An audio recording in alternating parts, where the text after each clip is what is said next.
पर आज क्या आपने ये बात देखी कि जो सामर्थ परमेश्वर ने उन दिनों में चर्च को दी, आज परमेश्वर वैसा काम क्यों नहीं कर पा रहे? मैं बहुत सारे चर्चेस में गया, मैं किस पे ब्लेम नहीं कर रहा हूं, हर कलीसिया प्रभु की है, हम उसका आदर करते हैं, लेकिन मैंने बहुत सारी जगहों पे मात्र शब्द देखे। और पौल कहता है, जब मैं तुम्हारे पास आऊंगा तो मैं तुम्हारे शब्दों को नहीं परंतु सामर्थ को देखूंगा। आप जानते हो रीजन क्या है? पहले के लोग बड़े सामर्थी होते थे, भीतर से भी बाहर से भी, लेकिन आज की कलीसिया इतनी कमजोर क्यों है? मैं जब कलीसिया की बात कर रहा हूं तो याद रखिएगा, परमेश्वर इन दीवारों में नहीं रहता। It's not a church. परमेश्वर आप में रहता है। आप चर्च हैं, आप कलीसिया हैं। क्यों बाइबल बताती है कि अपने शरीर को पवित्र रखो? क्यों बाइबल बताती है स्मोकिंग मत करो, ड्रिंक मत करो, गैम्बलिंग मत करो, लस्टफुल लुक से मत देखो? क्यों? क्योंकि ये बॉडी, इसमें खुदा है, इसलिए बाइबल बताती है इसे अच्छे से रखो। ध्यान दीजिए अब जो मैं कह रहा हूं। आप जानते हो पहले के लोगों में और अब के लोगों में क्या फर्क है? क्यों वो उन दिनों में इतने ताकतवर थे? मैं आपको अपनी एक कमजोरी बताता हूं। समटाइम्स जब लोग मुझसे बुरा चलते हैं, शायद मैं रिएक्ट न करूं, शायद मैं उनको यह दिखाऊं कि मुझे फर्क नहीं पड़ रहा, लेकिन समटाइम्स मुझे फर्क पड़ता है। मेरे अंदर कुछ सेकंड्स के लिए उनके प्रति नकारात्मक विचार आते हैं। कई बार मेरा बिहेवियर उनके प्रति बदल जाता है। यह बात अलग है कि परमेश्वर फिर वापस मुझे बना देते हैं, लेकिन पड़ता है। अब मैं आपको बताना चाहता हूं ऐसा क्यों होता है, उसका कारण क्या है। ध्यान दीजिए। आप जानते हो पहले की कलीसिया के पास इतनी सामर्थ क्यों थी? उसका मुख्य कारण है उनका फोकस परमेश्वर था। और आज जानते हो, आज भी परमेश्वर सेम है, लेकिन जानते हो प्रॉब्लम क्या है? आज कलीसिया ने अपना फोकस खो दिया। बहुत सारी बातों में वो भटक गए। मैं आपको एक उदाहरण देना चाहता हूं कि देखिए पहले की कलीसिया ने किस तरह से अपने आप को प्रोटेक्ट किया था। आप जानते होंगे पहले जो विश्वास में आए थे वे यहूदी थे, उसके बाद जो विश्वास में आए वो यूनानी थे। पहले एक ही कल्चर था, सब एक ही खाना खाते थे, सबका रहना भी लगभग सेम ही था। लेकिन जब अन्य जातियां प्रभु में कलीसिया में आई, तब प्रॉब्लम्स शुरू हुए। उन लोगों ने आके शिकायतें की और चेलों से कहा हमारी विधवाओं की शुद्धि नहीं ली जाती। जब पतरस ने देखा कि चर्च के अंदर इश्यूज क्रिएट हो रहे हैं, लोग आपस में टूट रहे हैं, तब पतरस से जानते क्या किया? पतरस ने कहा हम एक काम करते हैं, हम मंडली में से कुछ लोग अलग कर देते हैं और हम उनको सेवकाई देते हैं कि ये तुम्हारी देखभाल करें, ये तुम्हें खाना बांटे। अब मुझे एक बात समझ में नहीं आ रही है यहां पर, पतरस ने खुद ये सेवकाई नहीं की पर दूसरों को क्यों दी? आप जानते हो पतरस क्या कर रहा है यहां पर? उसके बाद वो कहता है हम तो प्रार्थना और वचन में लगे रहेंगे। पतरस अपने फोकस को प्रोटेक्ट करने के लिए वो कलीसिया के अंदर दूसरा काम चालू कर रहा है ताकि उसका ध्यान न भटके। ये ऐसे लोग थे जो अपने आप को इतना संभालते थे कि कहीं मन खुदा से भटक न जाए। आज मैं आपसे पूछना चाहता हूं, क्या हम ऐसे हैं? क्या मैं आप में से ये उम्मीद कर सकता हूं, क्या मैं पूछ सकता हूं आपसे कि इन दिनों में क्या आपका कोई एम है लाइफ में? बाइबल बताती है जिनका लक्ष्य नहीं है वे हवा को मुक्के मारने वाले लोग हैं। अब पढ़ के देखिए, कुरिन्थियों में लिखी है ये बातें। जिनका जीवन में कोई एम नहीं है, वो सुबह उठते हैं, वॉशरूम जाते हैं, ब्रेड बटर चाय खा के चलो काम पे, सारा दिन ऐसे ही निकल गया। 5 मिनट उससे बात की, 10 मिनट उससे बात की, शाम को थोड़ा नाश्ता कर लिया, फिर रात को सो गए छोटी सी प्रार्थना करके। मैं आपको बताना चाहता हूं, ये जीवन परमेश्वर ने आपको इसके लिए नहीं चुना है। अगर आपको लगता है कि ये नॉर्मल लाइफ है, तो ये नॉर्मल नहीं है, ये तो हर कोई जीता है। क्या आपका कोई लक्ष्य है? जरा सोचिए,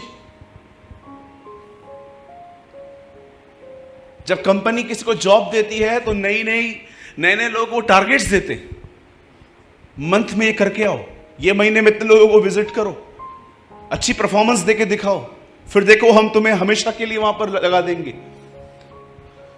क्या है हमारा लक्ष्य? मुझे बताइए। मुझे आज पता नहीं क्यों जब मैं यहां पर आया तो मुझे प्रभु ने कहा, सिर्फ चर्च अटेंड करना सब कुछ नहीं होता सूरज, लक्ष्य होना चाहिए जीवन में, एम होना चाहिए। आप जानते हो आपका लक्ष्य क्या है? अगर आप नहीं जानते तो एटलीस्ट आज आप जान लो। आप अपना लक्ष्य खुद डिसाइड नहीं कर सकते, मैं ये बनूंगा, मैं वो बनूंगा, मैं ये बनूंगा, मैं बनूंगा। नो, परमेश्वर ने ऑलरेडी आपको एक लक्ष्य दिया है और वो चाहता है कि आप उसका पीछा करो। याद रखिए, पास्टर बनना आपका लक्ष्य नहीं होना चाहिए, प्रचारक बनना आपका लक्ष्य नहीं होना चाहिए, वर्शिपर बनना आपका लक्ष्य नहीं होना चाहिए। आपका एक ही लक्ष्य होना चाहिए और उसके ऊपर खुदा आपको जो कुछ देना चाहे, और आपका लक्ष्य है यीशु की तरह बनना, टू बी लाइक जीसस।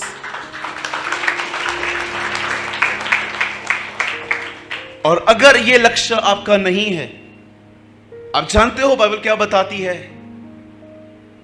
अगर यह लक्ष्य आपका नहीं है तो आप बिन पानी के बादल हैं। कितने लोगों ने यहूदा में पढ़ा है ये वचन? बिन पानी के बादल, सिर्फ गरजते रहते हैं, बरसते कभी नहीं। बातें बहुत बड़ी बड़ी हैं, मैं इस पास्टर को जानता हूं, मैं वो पास्टर को जानता हूं, मैं वो चर्च में गया, मैं वो चर्च में गया, वो जिसके बारे में तुम बात करते हो उसका फोन नंबर मेरे पास है। क्या होगा इससे? मुझे बताइए क्या होगा? पौलुस कहता है मेरी पहुंच परमेश्वर तक हुई यीशु के द्वारा। पौल कहता है मेरी पहुंच जो है यीशु के द्वारा पिता तक हुई। क्या हम वहां तक पहुंच रहे हैं? क्या है आपका लक्ष्य? मुझे बताइए। क्या हमारा बोलना, हमारा सुनना, हमारा उठना, हमारा बैठना, हमारा चलना, क्या हम खुदा की तरह हैं? मैं जानता हूं कोई भी व्यक्ति इस तरह पैदा नहीं हुआ, लेकिन आप में से कितने लोग ये बात जानते हैं परमेश्वर ने आपको पवित्र आत्मा क्यों दिया? फॉर वन रीजन, ताकि आप अपने आप से निकलकर मसीह में आ सके, यीशु में आ सके। आइए, मैं चाहता हूं 1 मिनट के लिए सब यहां देखिए, मैं आपको एक अद्भुत चीज दिखा रहा हूं एक्शंस करके। हाँ, हो जाएगा। देखो, ये मैं हूं,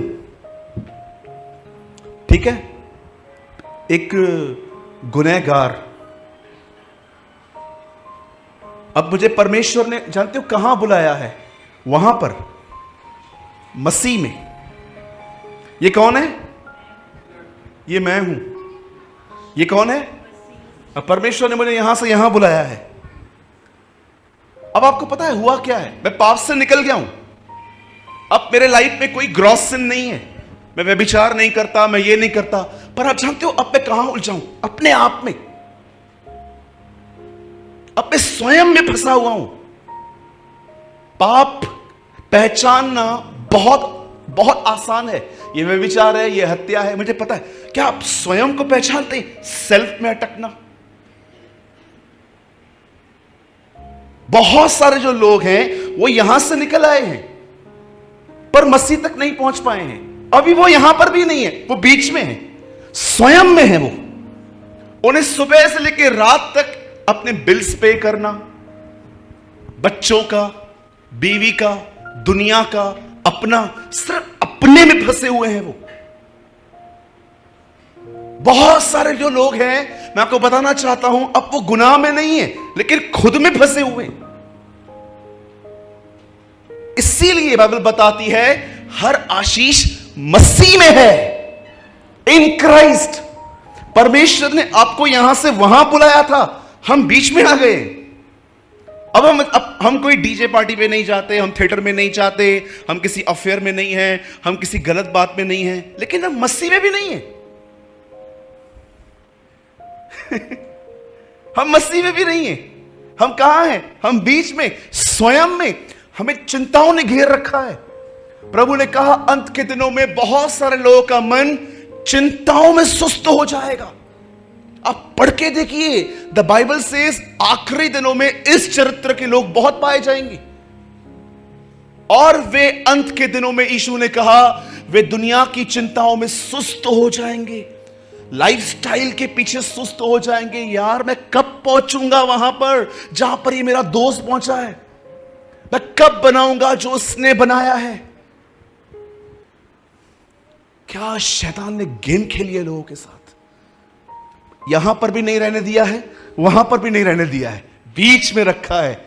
ढूंढते रहो, उलझे हुए रहो आप में ही। इसीलिए पौल ये नहीं कहता कि मेरे में से पाप निकला है, वो कहता है मैं मसीह के साथ क्रूज पे चढ़ा गया। वो कहता है मेरा सेल्फ भी खत्म हो गया वहां पर। मैं कई बार, कई साल तक यहीं पर फंसा हुआ था। आप बिलीव कीजिए, शायद आप में से कुछ लोगों ने अभी थिएटर में जाना बंद किया होगा। मैंने प्रभु में आने के बाद मैं कभी थिएटर में नहीं गया, सिर्फ एक ही बार गया। वो भी ग्रैमस्टन की मूवी लगी थी, वो देखने के लिए गया था, भाइयों के साथ गया था। ये सब बातें तो बहुत पहले ही छूट गई थी मेरी, डीजे पार्टी में जाना, ड्रिंक करना, स्मोक करना। पर आप जानते हो कई साल तक मैं यहां फंसा हुआ था, अपने ही चिंताओं में। परमेश्वर ने आपको संसार से निकलकर, स्वयं में नहीं परंतु संसार से निकलकर उसने आपको मसीह में बुलाया है। इसीलिए आप बाइबल में बहुत बार पढ़ोगे, अब जो मसीह में है, अब जो मसीह में है, अब जो मसीह में है, मसीह में है, उन पर दंड की आज्ञा नहीं। Read it. आपने कितने लोगों ने ये बात नोटिस की? जब गुमराह पुत्र वापस आया तो बड़े बेटे ने क्या कहा? किसी को याद है? जब लॉस्ट सन वापस आया, सब पैसा उड़ा के, तो जानते हैं बड़े भाई ने क्या कहा? कितने लोगों ने लूका 15 अध्याय पढ़ा है? एक बाप के 2 बेटे थे, एक ने हिस्सा मांगा। बाप बहुत लॉयल था बेचारा, दोनों को दे दिया। मांगा एक ने, दोनों को दे दिया। पढ़ के देखो। और जब दूसरा सब उड़ा के वापस आता है, और जब बड़ा आता है तो वो डीजे पार्टी की आवाज सुनता है। वहां पर कुछ चल रहा था, rock and roll, rock and roll कुछ चल रहा था वहां। वो आके बोलता है इधर क्या हो रहा है? अरे तेरा भाई आया है, हैं? फिर से आया। और हाल में वो नाराज हो गया। बहुत फरीसी है कलीसिया के अंदर लोग आज। पुराना पापी वापस आता है, सब उसको देखते हैं। अरे वेलकम करना, वो इतने साल के बाद आया है। मुझे खुशी होती है, लेकिन बहुत लोग कहते हैं ये किधर से आया है, ये तो वो चर्च में जाता था। अरे तेरे को खुशी नहीं है तेरा भाई वापस आया? सच अ फरीसी। यीशु राजाओं का राजा, ये फरीसियों के फरीसी जो इस तरह बिहेव करते हैं। जो गुनहगार वापस आए तो उसको उसे देखते, ये क्यों वापस आया? अरे आपको खुशी नहीं है? वो मर गया था, वो जी उठा। जब वो वापस आता है, ये नाराज हो गया और बाप को जाके कहता है मैं इतने साल तक इधर ही था, कुछ मांगा है क्या मैंने? अरे क्या मांगेगा, दिया तो सही। बड़ी बात है ये तो। बोलता है इतने साल मैं इधर ही था, क्या क्या क्या क्या, मेरे को कुछ दिया नहीं। कितने लोगों ने इस आदमी का जीवन देखा, बाप के घर में खुद के लिए जी रहा था। इसलिए तो प्रॉब्लम है। आप जानते हो आपकी चिंता आपका प्रॉब्लम नहीं है, आप स्वयं के लिए जी रहे हैं, यह आपका प्रॉब्लम है।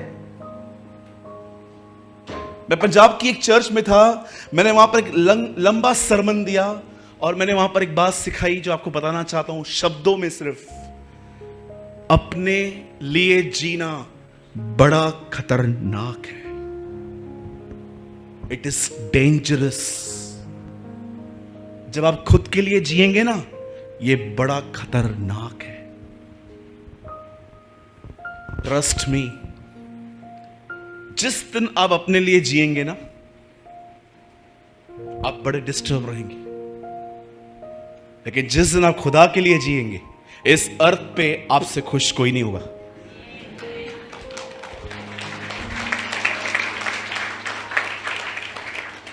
अगर हो सके ना, आज घर जाके अपनी नोटबुक्स में ये बात लिख देना, खुद के लिए जीना बड़ा खतरनाक है।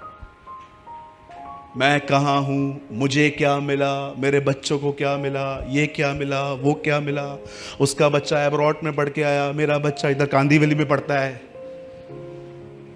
जितना आप खुद के लिए सोचेंगे उतना आप परेशान रहेंगे। तो मेरे भाइयों, मेरी बहनों, अपने जीवन में एक लक्ष्य को बनाओ। आपको मसीह में आना है, यीशु की तरह हमें बनना है।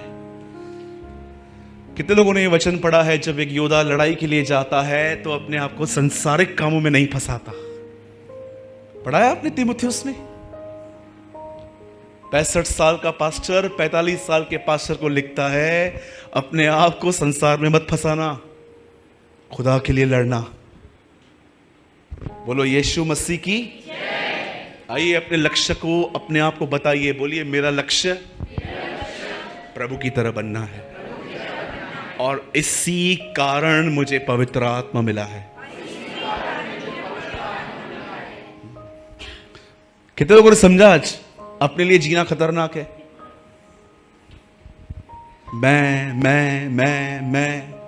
सिर्फ मैं। आप जानते हो भेड़ मैं नहीं करती, बकरी करती है। बताइए परमेश्वर, कोई तो वेरी गुड, बच्चे समझते हैं हमें। चलिए बताइए, जब मूसा ने कहा प्रभु वो लोग तेरा नाम पूछे तो क्या कहूं? मैं हूं। जब आप मैं करते हो ना, खुदा यीशु को बोलता है ये कौन है अपनी तरह, चल थोड़ा बात करेंगे इससे। और परमेश्वर आता है, अच्छा तू भी मैं? हाँ, तब परमेश्वर आप में से मैं निकालता है। बोलो मैं। हाँ। जो आदमी ऐसा बैठा है ना, ये साइन है कि वो मैं है। हाँ, ऐसा जीना मैं की साइन है। सोचते रहना मैं की साइन है। मैं। आप में से कितने लोगों ने ये खूबसूरत प्रार्थना पढ़ी है? जरा देखना, मैं ध्यान से बोल रहा हूं। ऐ मेरे पिता तू जो स्वर्ग में है, तेरा नाम पवित्र माना जाए। ऐसा नहीं है। Do you know there is a word, ऐ हमारे पिता। मैं क्यों नहीं? मैं निकाल दिया ईश्वर ने हर जगह से। आवर फादर इन हेवन, हमारे पिता। स्वयं को निकाल, ये वर्ड निकालो खुद में से।